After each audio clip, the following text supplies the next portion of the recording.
Now, the language of socio-political debate has become increasingly sophisticated, and never more so than in the last decade have you been able to keep up.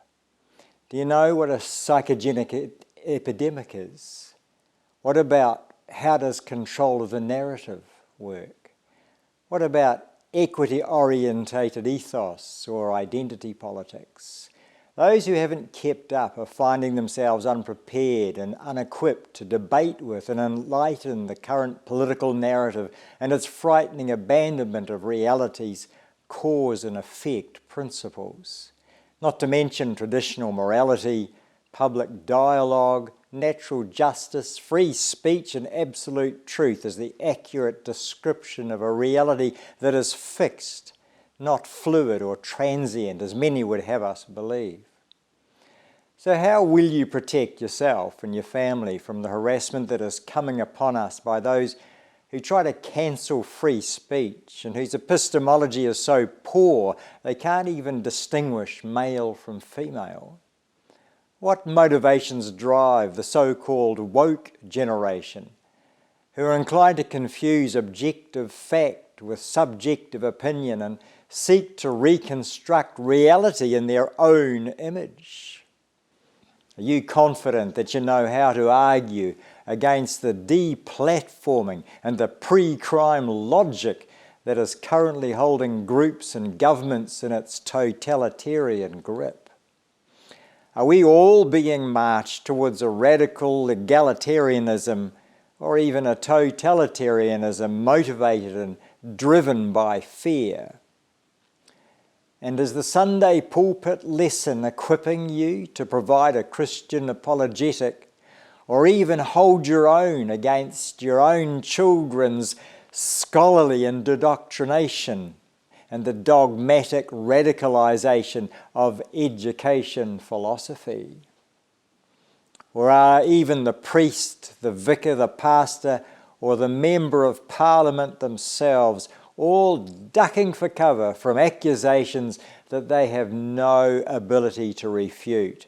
Nothing in their training prepared them for the onslaught of verbiage that's coming at them now. It's to you I offer this glossary.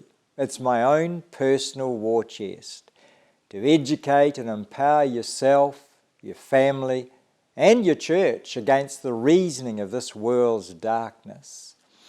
It'll give you the vocabulary you need to expose the lies by which the newspeak people twist the truth, as well as enable you to keep abreast of the current chaotic revolution coming like an evil tsunami at the free world of rational and moral English speakers today.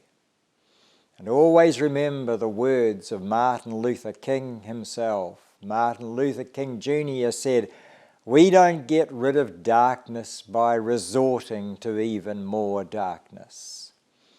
No more blind guides leading the blind, please, lest we all fall into a ditch. It is my belief that in a very dark world, a single match of self-evident truth can light a beacon to illuminate the world. If we refrain from personal attacks, angry outbursts that lack any semblance of logic or dignity, and stick to the facts.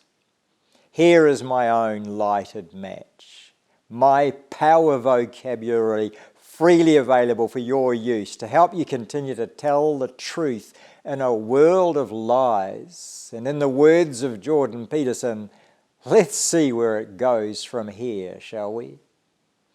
Finally, all credit to men and women such as Martin Iles, Ben Shapiro, Calvin Robinson, Anne Widdecombe, Dr. John Campbell, Dr. Robert Redfield, the director of CDC, and Jordan Peterson himself for their encouragement to the world to stand up and return fire upon those who darken counsel by words without knowledge. One of my favourite quotes. You'll find it in Proverbs chapter 38 and verse 2, if you're curious enough to check it out. All this wisdom that we look for today has already been laid down for us, and that holy of holy books, the Bible. Not ashamed to use it as a reference, together with anybody else whose efforts help us to light that match in a very dark world. Thanks for listening. I hope you enjoy what's to follow. Extracts from David Riddell's own war chest. Let me know if you find it helpful in the comments below, and my blessings upon you. Let's enjoy a word a day together. Thank you.